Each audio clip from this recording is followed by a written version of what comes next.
men get hired for the potential that people see in them. Females get hired for what they've already achieved. Okay, hi there and welcome to Digitalog by DPM. Today we would like to set the stage for a discussion on diversity and in particular gender diversity at the workplace. Research shows that many companies still struggle to get or to enable a truly inclusive environment. That's why we have Anna with us today, who's an expert in the field and who will discuss the topic with us. Yeah, thank you very much. Hi, my name is Anna. I'm a founder and CEO of Spark Diversity, a consultancy company who helps mid-size businesses to achieve greater diversity. And gender diversity, of course, is one of the main topics, especially in Germany.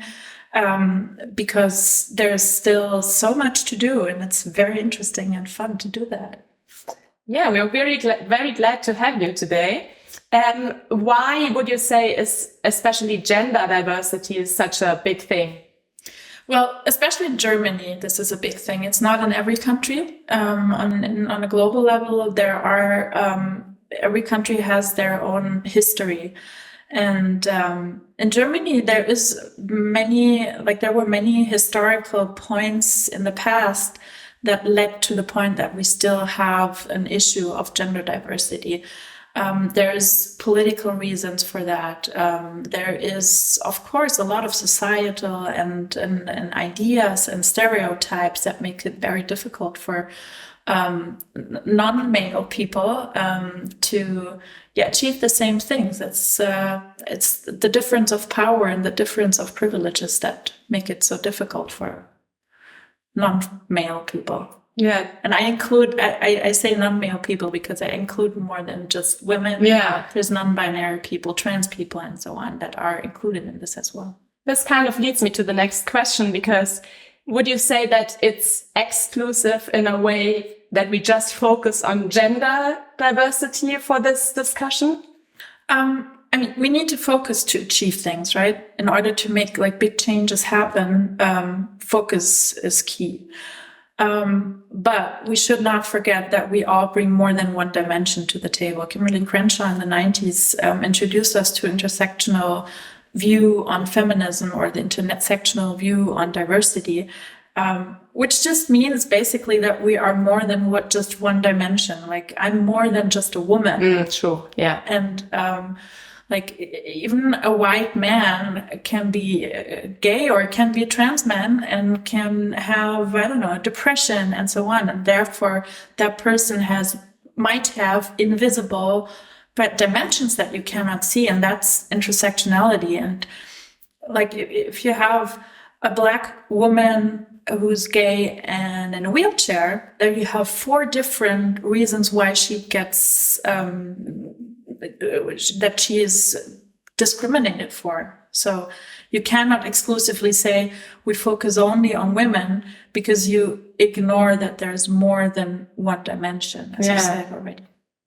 All right. So the way we are going to approach this topic today, I would say, is quite inclusive, because we asked you, our audience, in a LinkedIn poll to send in all your questions about diversity, and in particular gender diversity in the workplace. So no matter how silly, ignorant, or obvious your questions were, we took all of them and we will answer them.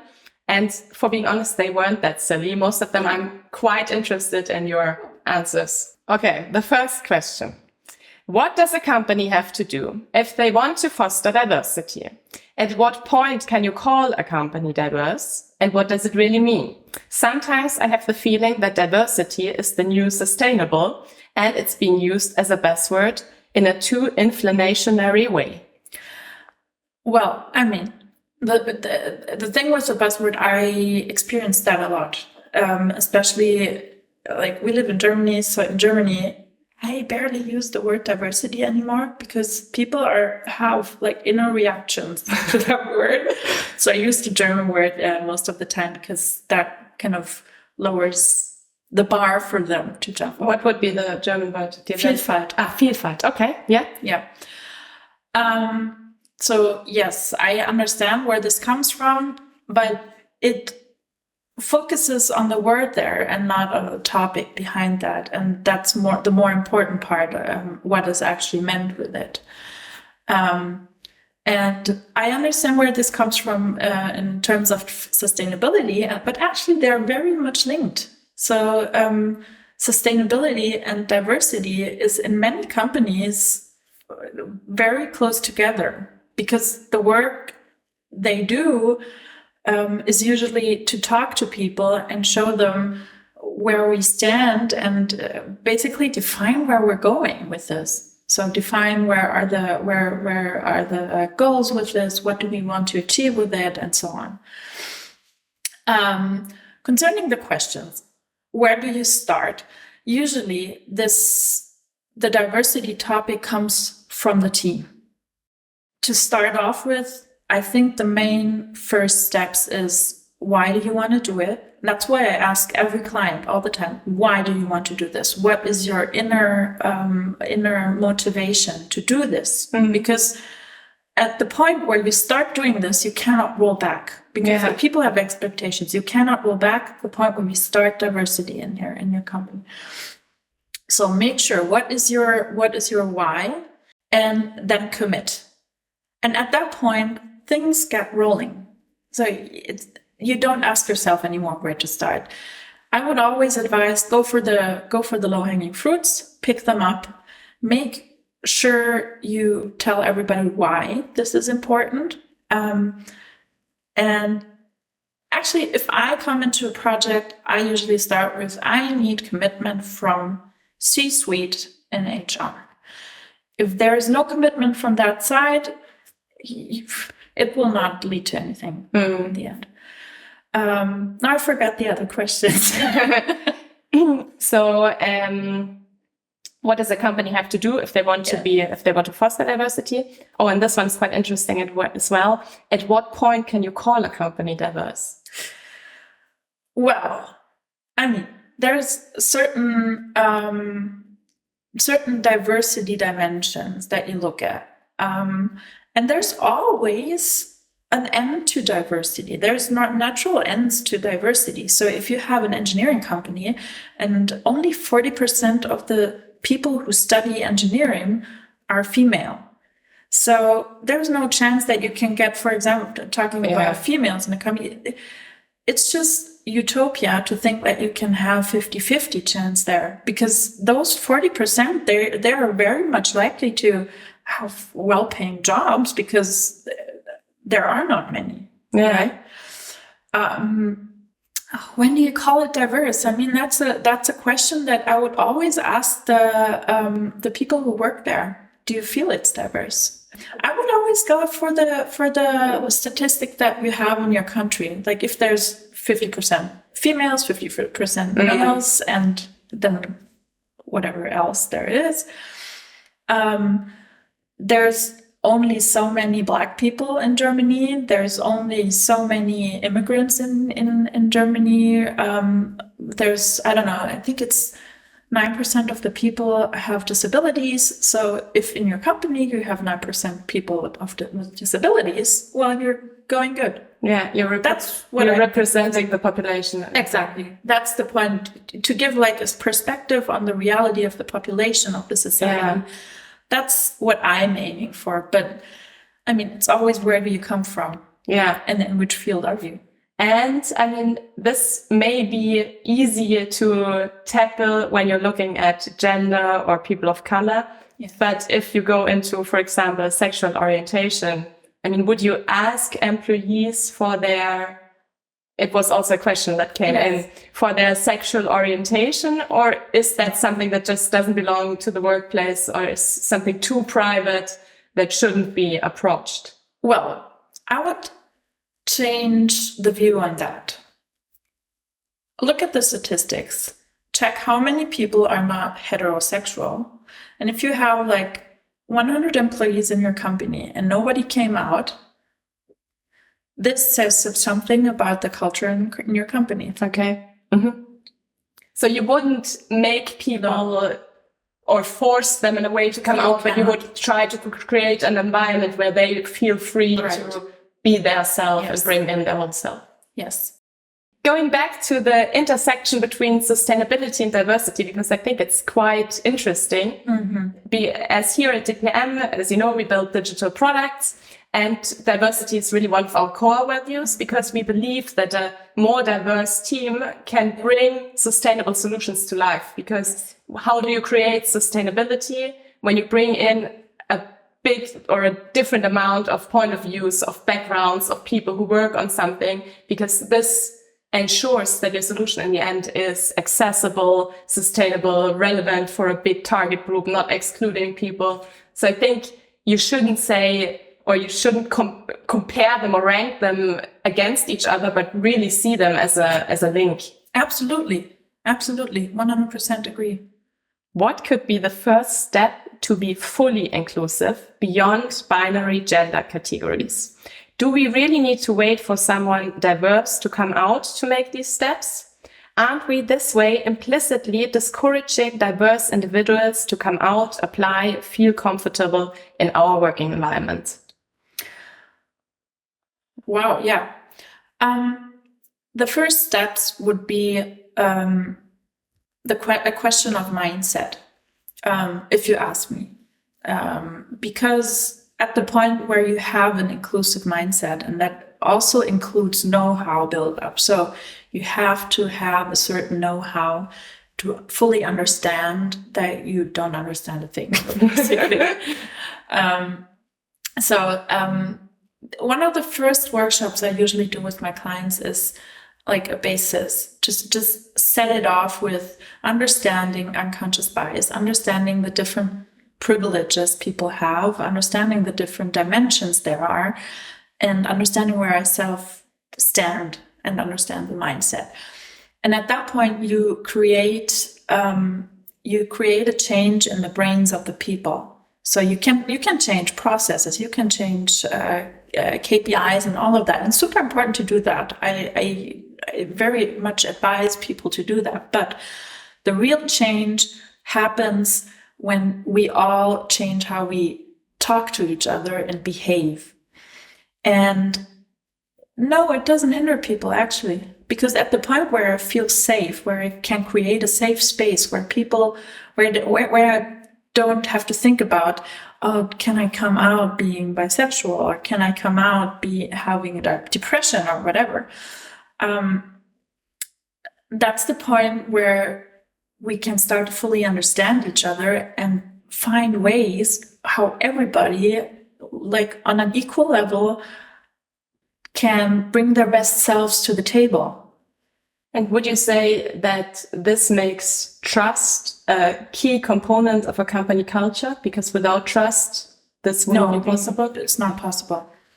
Transparency is very important, but transparency always comes with trust. But this must be a big shift for some traditional, rather old school companies. I mean, we work in the digital space where I would say everything is rather new school, but it's a longer way, yeah. The process takes longer. It's transformational. I mean, it's important to see where you're at.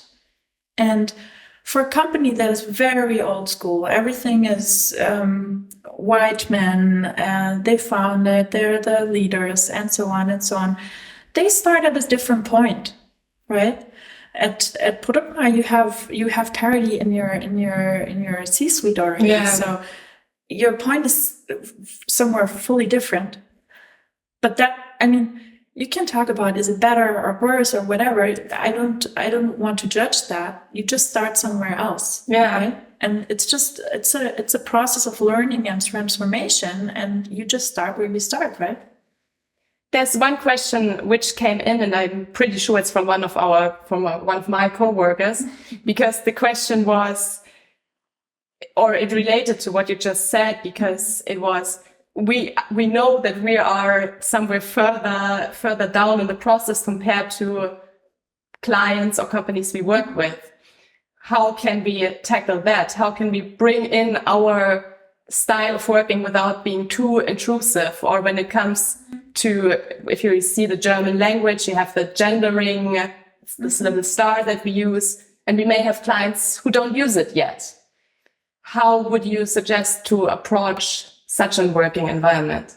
Okay, coming to this language point, I once decided to do it for myself, but I also decided I will not discuss about how I talk, and I will not discuss with anybody else, and I will not tell anybody else how they talk. Okay. Full stop.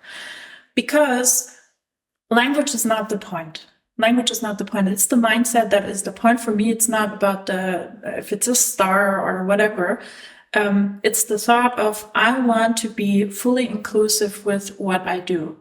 I will not achieve 100%, but I can do whatever I want to, like whatever I can do, right? But if, say, a client decides they don't want to do that, that's their decision. You're fully free. And I always go into a room thinking they don't know what I know, right? So it took me years to know what I know, right? Yeah. So I go in and I talk to them just as respectful as I talk to everybody.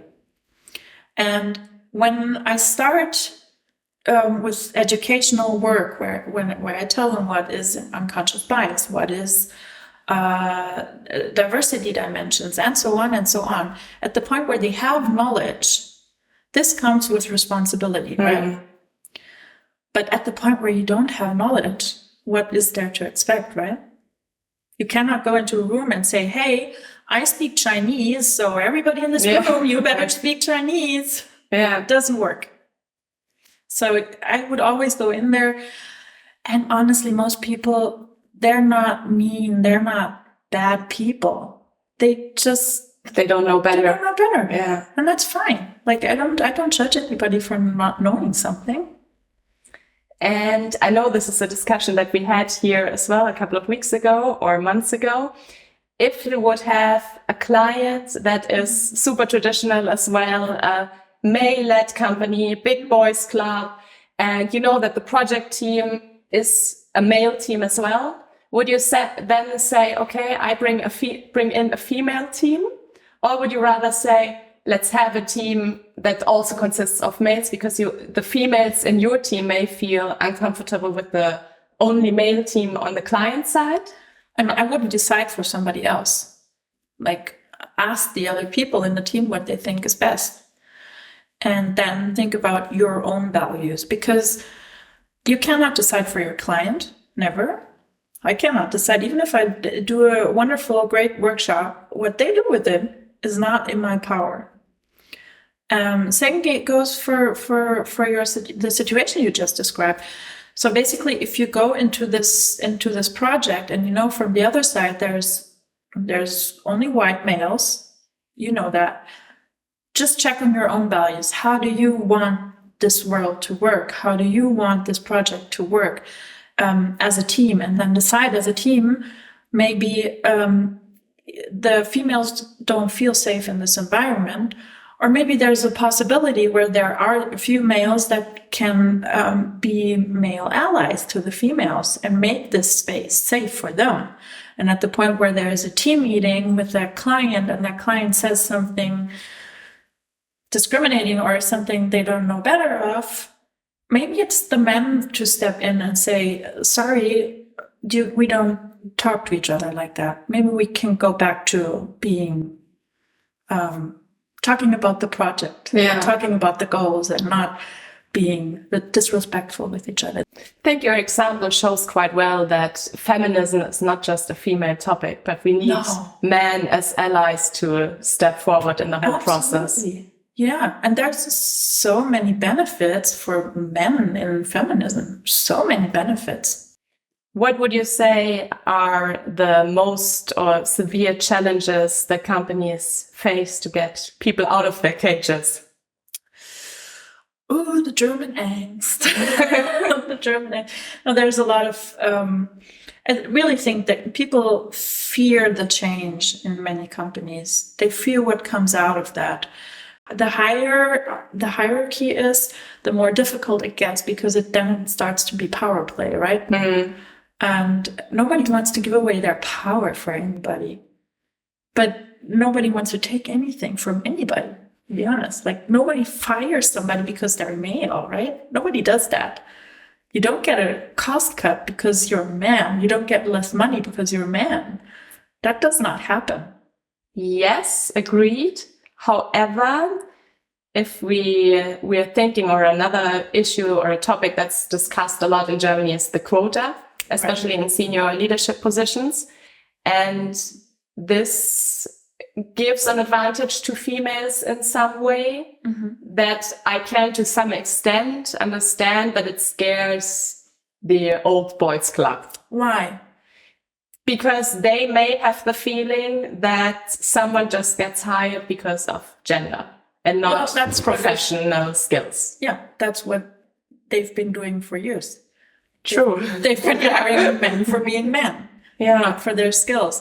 And studies actually go to show that men get hired for the potential that people see in them. Females get hired for what they've already achieved, right? And if you look at the top management of German companies, those females, wow. I mean, look at those CVs. They have much more education. They have better education. Look at the universities. You will see what I'm talking about. You just go through the university. The females are so much raised to be perfectionists in what they're doing that they're much more knowledgeable about what they're doing than most men are. But on the other hand, we're also raised to be very perfectionist, right? And holding on to things and clinging to things and saying, oh my God, I finally achieved this, so I don't want to let go of it. There's like, we have difficulties of relaxing ourselves in those situations. And men just go there like they own the place, right? They just achieve it because why not? What could go wrong? And there's also this study about how many if you have 10 points that you should have to get that job, men achieve usually around 50 to 60%, and a female will only apply to that job if she achieves all 100% of those points. Well, is it really about skills then? Yeah. But would you then suggest to a company to change their job ads to have less concrete skills that are needed so that you encourage females to apply? There are studies to do that. Yeah. I would always go to, if you have a job and you see, oh my God, I get that a lot, right? A lot of people say, I'm looking for female developers, but there's only men applying. And then I say, okay, then change something. Change something about this. Change the channel where you put your job ads to. Yes, change them change the words. There are studies which words function better for females than they do for males. Even if you talk about people with disabilities, there are awesome companies who can help you with that. There is so much out there that can help you with that issue that it's basically, I don't want to be mean, but it's lazy to say that. It's not lazy. It's comfortable to say that because it's too easy. It's actually too easy. But yeah, of course, if people really want to hire a female, they have to do more because there's less females at a certain level who want to do that job currently because they know what it comes with. But still, would you say that there's a way that a quota can be included, but that you also promote based on qualifications, so that there's a mixture between a quota and qualifications? Maybe change the recruiting system. Change the recruiting process. I've met a wonderful, wonderful woman, Sandra. She founded a company which is called Anonify. And she what she wanted to achieve is to change the recruiting process to a more anonymified recruiting process, to be able to actually focus on that, because we have all unconscious biases in our minds, right? So as soon as we open the application of somebody, we look at the picture. Whoops, which is a German thing. The picture, isn't it? German, Yeah. Which is a German thing, and when you look at the picture, you see the name, and all of that changes how you see that person. So that's where it already starts, right? You're not free of bias. You cannot say, like, there are studies, many studies, globally, locally, or whatever, that shows you are not able to judge a CV completely free of bias. I mean, honestly, there's a reason why she founded that company, and it's super clever, and it's based on a lot of evidence that comes from science in that area. In the end, you still meet that person. So you don't choose a person without ever talking to that person. But in the first place, you don't see the picture, you don't see the age, you don't see the name, you don't see the gender, you don't even see the companies if you don't want to, because you can only what they do is basically they exclude the companies and just show in which branch they are.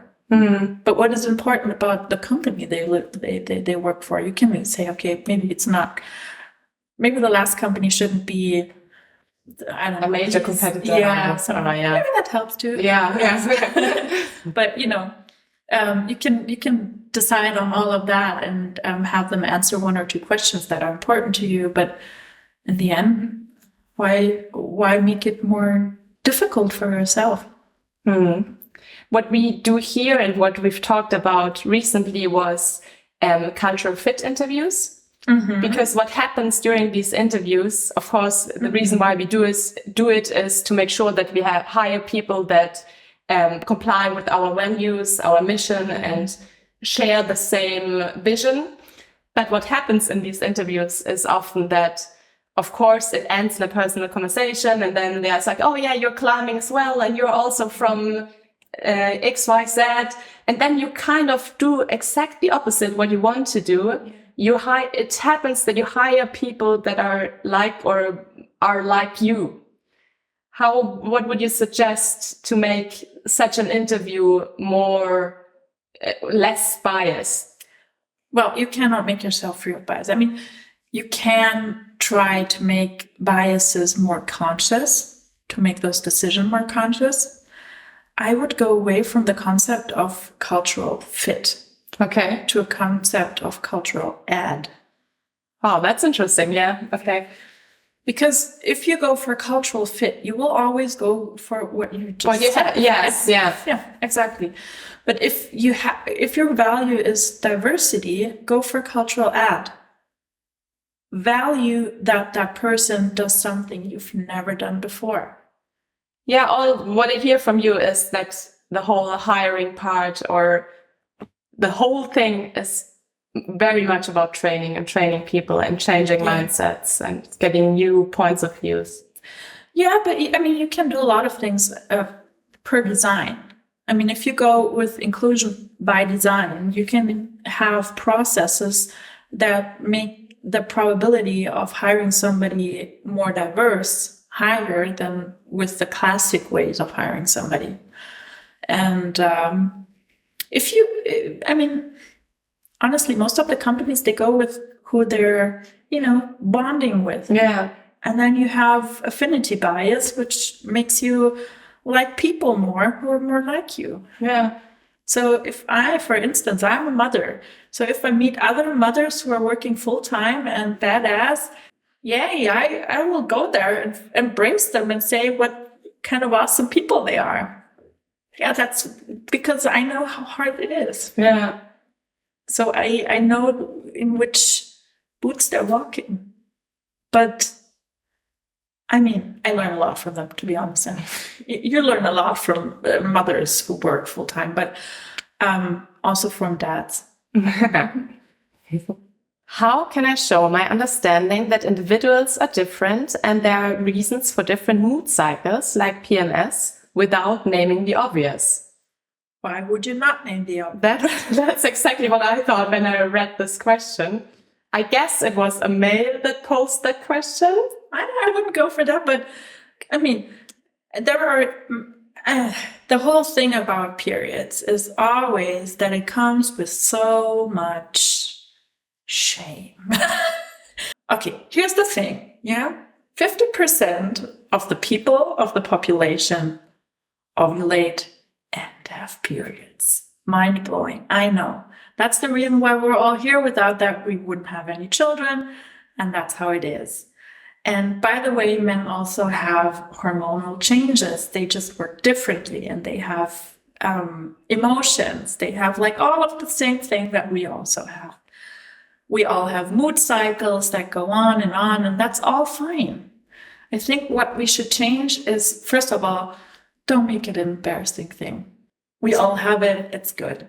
But do we as females, don't we also need to change it? Because what I still hear quite often is someone approaching me like, do you have a tampon? Like whispering, not talking openly about it. Because if we would talk more openly about it, it would be easier for males as well. I mean, we all grew up in the same society that says that that's something rather ugly, that's something you should be ashamed about, and so on and so on. That's female and male, right?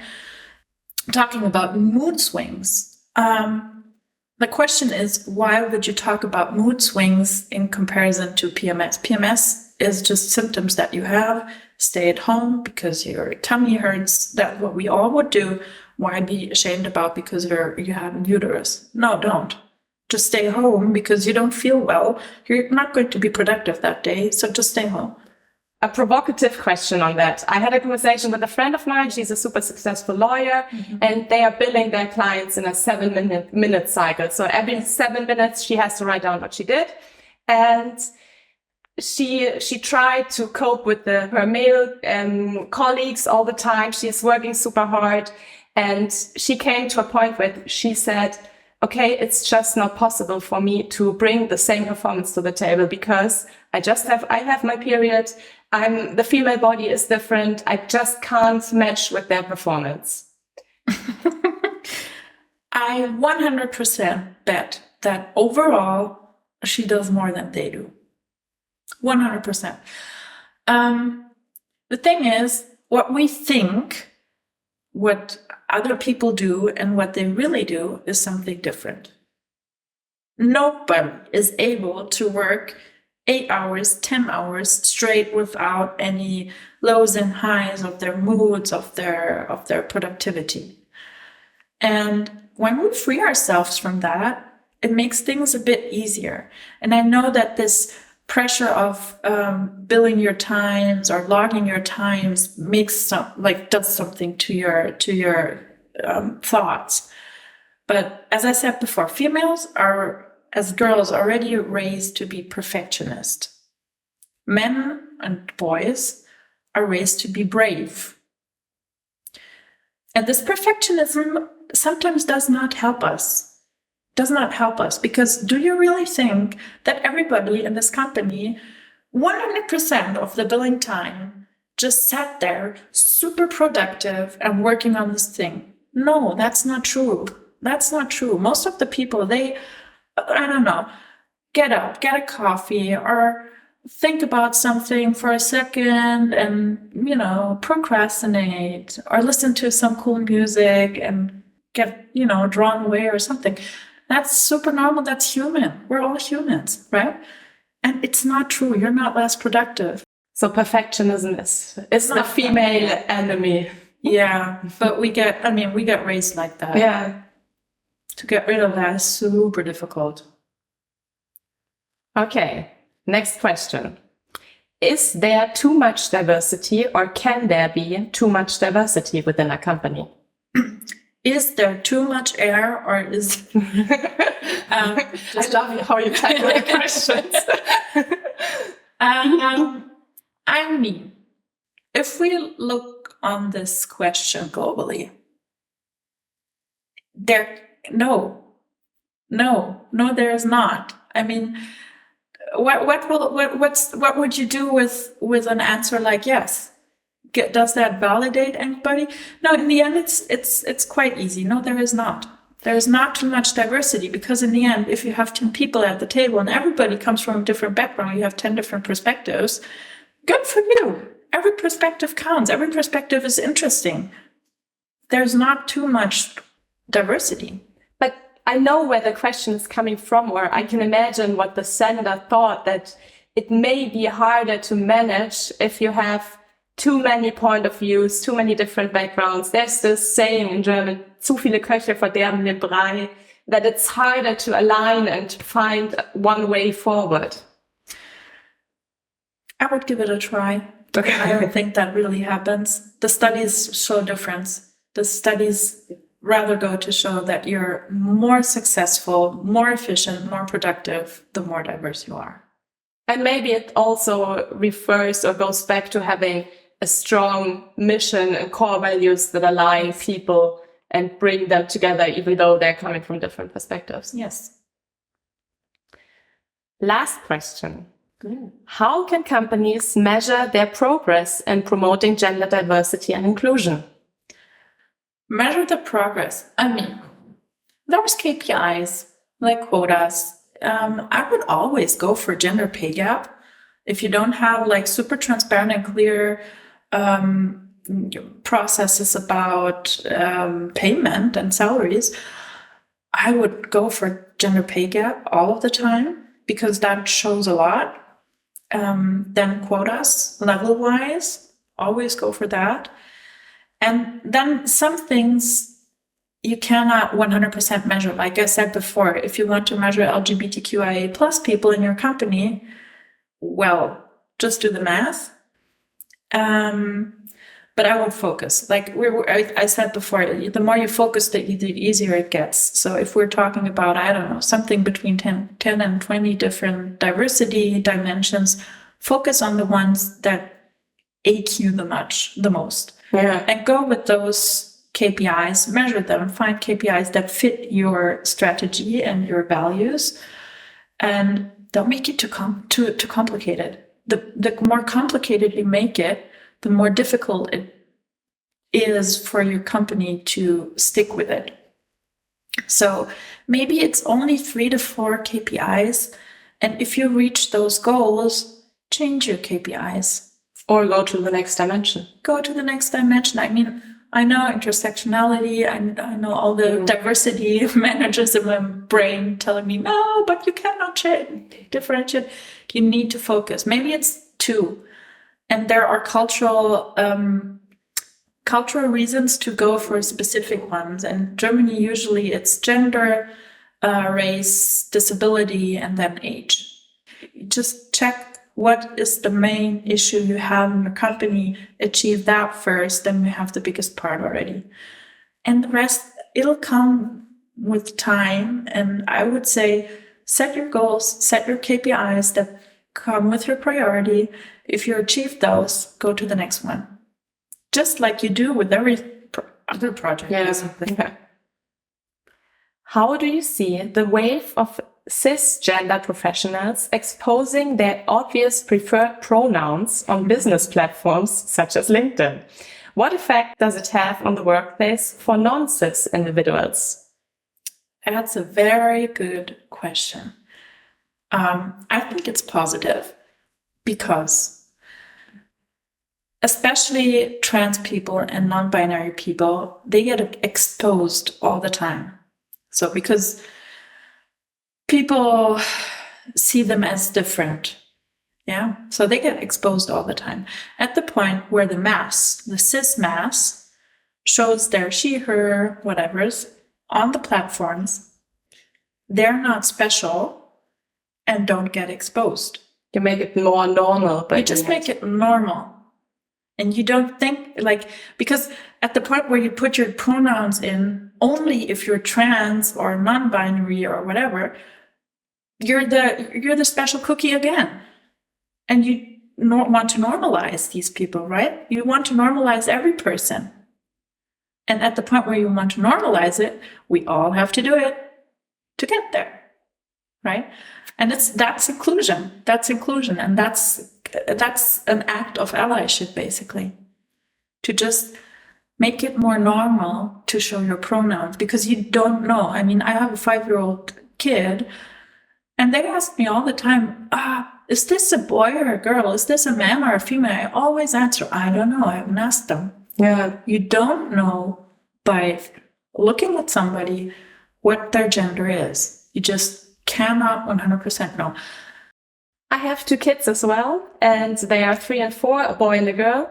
And I think it's especially at that age group, it's really important for them if someone is a boy or a girl and to identify as a boy and as a girl. And it kind of annoys me because in the kindergarten, it's all about boys against girls. Oh, she's a girl, I can play with her. Is there a way to get that out of their heads, or am I fighting against, I don't know, it feels like whatever I do, it just doesn't help.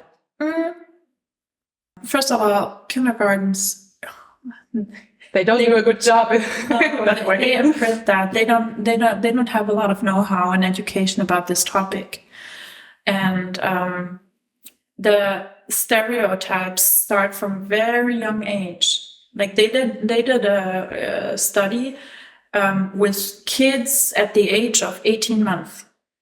They put them in a room, dressed them all blue, so everybody thought they were boys. And the teachers gave them, guess, a car. And they left them with hitting each other, and the behavior changed entirely. How they talked to them. As soon as they changed the 18-month-old kids into pink clothing, and the same teachers, like, of course not the same because they would recognize kids, but the teachers then acted entirely different. They gave them dolls, asked them to be quiet and, hold back. It changes how the people act to their raise their children. Boys wear dresses and skirts and pants. Females wear dresses and skirts and pants. Colors are not gender-based. I mean, go back 150 years or something, colors were something entirely different. This idea of girls wear pink, boys wear blue, this is an invention of the 1950s, and as a fact. Before that, kids all wore white because there were no industrial ways of mass coloring safely for kids. And at that point, they decided it's that way. Go 200 years back, it was the other way around. I think this example really shows that it's a journey, and it doesn't start at an adult age in a company, but it's something that starts very early. Very young, yeah. And there is a lot of room for improvement for all of us. However, we need to bring this to an end, this discussion. I can go on. I'm very interested, especially in the kids topic, because I have to deal with it every day. But still, would you suggest, or would you have a recommendation or some resources that in relation to the workplace you want to dig a little bit deeper, something for a nice read or a podcast or whatsoever, what our audience could? Oh, yeah. One of my favorite books I read is Invisible Women. I suggest to read that book to everybody because it shows data, and it's so well written. And it's from Carolina Criando Perez. I always try to not misspell that name. She also has a podcast named Visible Women. Okay. Awesome. She just only a few months ago made a very good episode about AI and how biased AI is, actually, because it's fed by data that is already biased. And if you put biased data into AI, it just enhances the bias. Such a chain reaction, one thing leading to the next. Yeah, and that can cause severe, that can cause life and death decisions. Like people can die from that, actually. So if you put that into medical research or diagnosis, especially when you're talking about heart attacks or things like that, we have different bodies, and if the data already is not right, then that will just enhance with AI. That's also described in the book you just mentioned, the Invisible Woman book. The huge issue is that a lot of research is done on males, but not so much on the female. Well, there's a big data gap. There's a big gender data gap and race data gap and all of that. And she is, wow. I mean, that book is full of studies, full of numbers, and it's so well written, so well researched. I'm still in awe how one person is able to write one of these books. That's really one of the game changers in this field. Yeah, I will leave it there because honestly, focus. Nice. Read that book. All right. So Anna, thank you very much. I thought it was an absolutely interesting conversation, and I would love to sit here for another 2 hours with you. But we need to bring this to an end. Yes. I hope maybe we can continue the conversation at another point in time.